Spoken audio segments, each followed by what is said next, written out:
안녕하세요. 회성개미입니다. 9월 5일 목요일 저녁 해외 선물 시황 말씀드리겠습니다.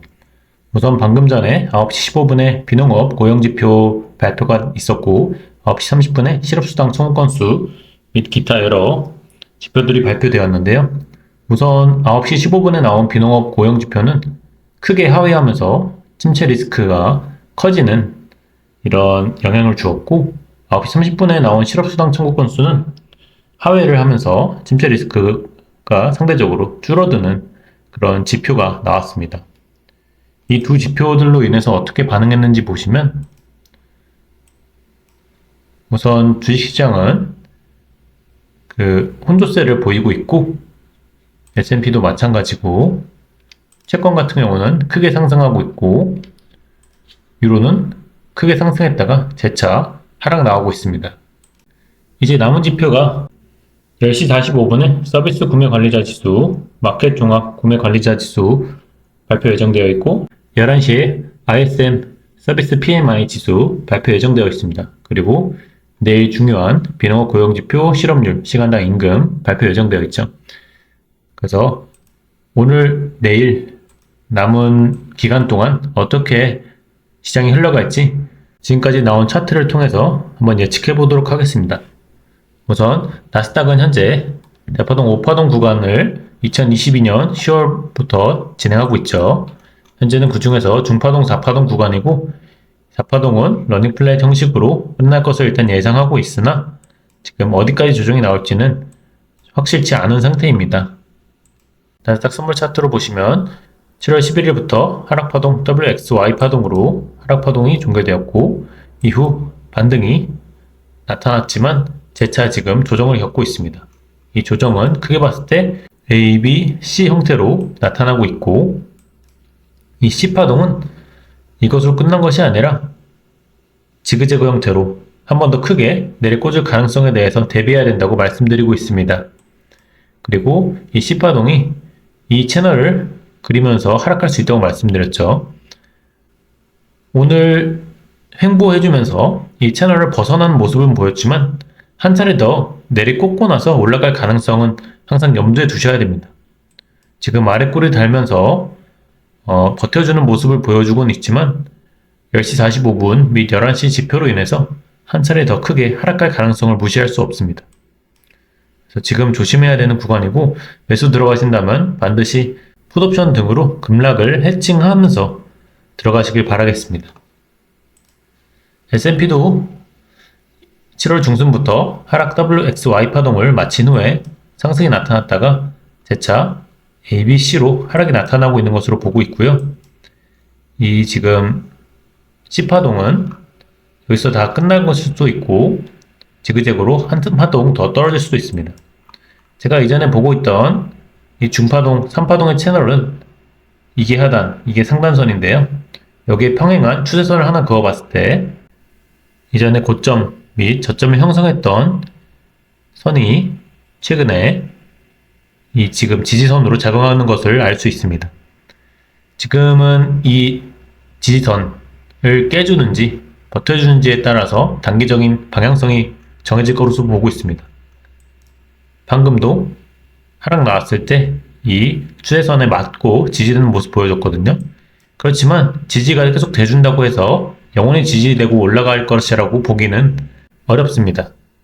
지지된 척 하다가 갑자기 내리꽂을 수도 있거든요.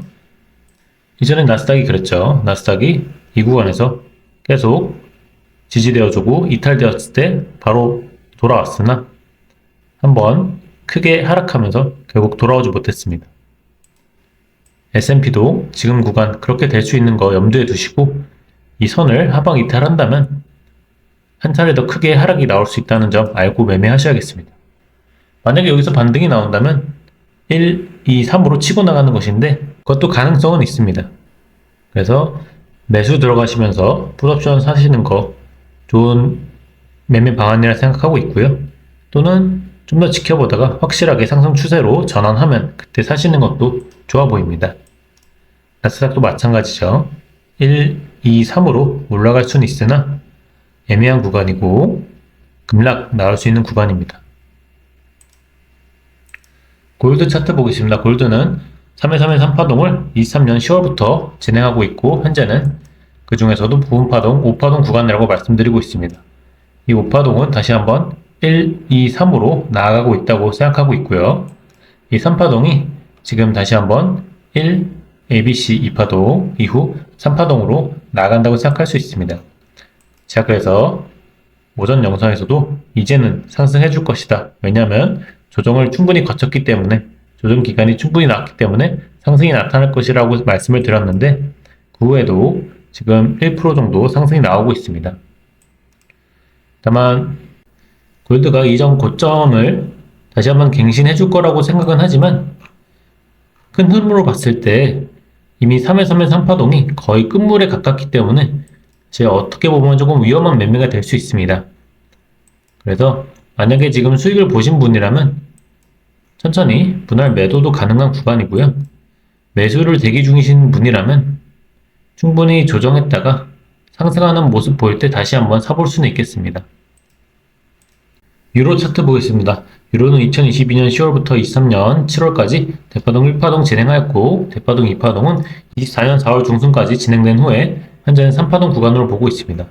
3파동은 다시 한번 1, 2, 3, 4, 5로 진행될 것으로 보고 있고, 지금은 그래서 3회 3파동 구간으로 보고 있습니다.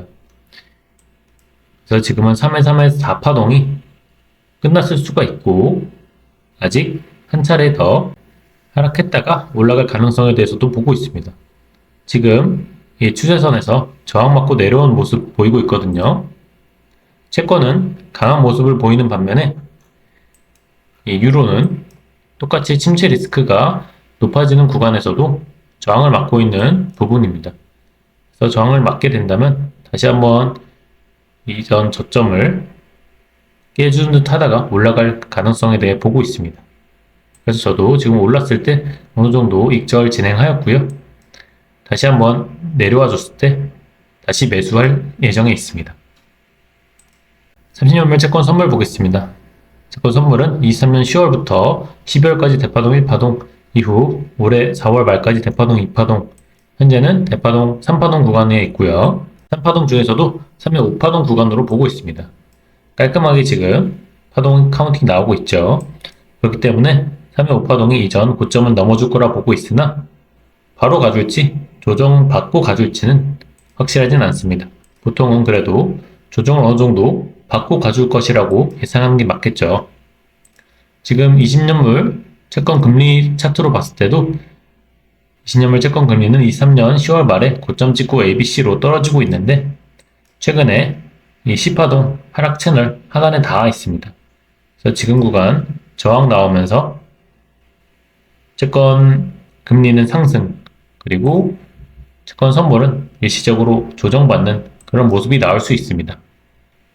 다음으로 크루드 오일 보겠습니다. 크루드 오일은 하락 파동을 2022년 3월부터 ABC로 A파, 이후 삼각수렴 B파, 다시 한번 하락 C파동을 그릴 것으로 지금 파동 카운팅을 변경하였습니다. 원래는 W, X, Y로 삼각수렴 끝내고 상승하는 뷰를 봤었는데요. 최근에 이 삼각수렴을 하단 이탈해주면서 이 뷰로 전환을 하였습니다. 지금 이 삼각수렴을 마친 상태에서 하단 이탈을 하는 파동 카운팅을 고려해 봤을 때 이와 같이 A, B, C로 떨어지는 것 외에는 고려해 볼 수가 없거든요. 지금 거시경제적으로 침체 위험이 부각되고 실제로 이게 침체로 이어지게 된다면 이런 식으로 진행도 말이 안 되는 진행은 아니라고 생각이 되어서 이런 식으로 일단은 파동 카운팅과 거시경제를 고려했을 때 변경을 하게 되었고요. 이런 삼각 수렴은 보통 4파동에서 많이 나오고 B파동에서도 많이 나오는 것으로 되어 있거든요. 그래서 그런 걸 생각했을 때도 ABC로 떨어진다는 그런 가정이, 그런 파동 카운팅이 말이 안 되는 파동 카운팅으로 생각하진 않습니다. 그래서 지금은 상승이 나오면서 이전 채널 하단을 시도해 준다면 이때 이 채널 하단 기준으로 손절가 잡고 매도를 들어갈 수 있을 것으로 보고 있습니다. 그래서 약 71에서 72불 사이에서 매도 들어가신다면 크게 수익을 볼 수 있지 않을까 생각하고 있습니다. 다만 이때 들어갔을 때 크게 올라주면서 삼각수렴 안쪽으로 들어오는 것을 리스크로 보고 74불 선 손절가로 잡고 매도 들어가는 게 좋겠습니다. 그래서 정리하면 크루드 오일은 오르면 매도로 대응한다. 그리고 71에서 72불 사이에서 매도하고 손절가는 74불 정도로 잡으면 괜찮은 매매가 되지 않을까 생각하고 있습니다. 러셀 보겠습니다. 러셀은 2020년 3월부터 21년 11월까지 대파동 1파동, 이후에 23년 10월 말까지 대파동 2파동, 이후에 대파동 3파동이 진행되고 있을 가능성에 대해서 보고 있는데요. 그러려면은 현재 이 3파동이 1, 2, 3으로 치고 나가야 된다고 말씀드렸고, 최근에는 급락이 나왔기 때문에 조심해야 되는 구간이라고 말씀드렸습니다. 지금 보시면 여기서부터 상승, ABC, 하락, 이후 다시 상승을 볼 수 있는 구간이긴 합니다. 지금 실제로 이 채널 하단에서 지지대주는 모습 보이고 있습니다. 그래서 바로 올라가 준다면 고점을 넘어서는 움직임 보여줄 수도 있고, 하지만 이 채널을 이탈한다면 끝없이 떨어질 수 있습니다. 그래서 러셀도 지금 이 채널 하단선 기준으로 매매하시면 좋은 매매 하실 수 있을 것으로 보고 있습니다. 마지막으로 N 차트 보겠습니다. N은 이전까지 지속적으로 우하향하다가 24년 7월 중순부터 상승 1파동이 진행되어서 8월 초까지 진행되었고, 이후 러닝 플랫으로 2파동이 종결된 후에 다시 3파동이 나오는 것으로 보고 있습니다. 지금 이 3파동은 조정 없이 올라가기보다는 어느 정도 조정을 주고 올라갈 것으로 보고 있고, 지금은 단기적으로 이전 고점 또는 저항을 받았던 그런 부분에 있기 때문에 저항을 한번 받고 올라갈 것으로 보고 있습니다. 그래서 충분한 조정이 나오면 매수 들어갈 수 있을 것으로 보고 있습니다. 네, 오늘 영상은 여기까지 하겠고요. 아직도 남은 지표가 많으니 조심해서 매매하시기 바라겠습니다. 시청해주셔서 감사합니다.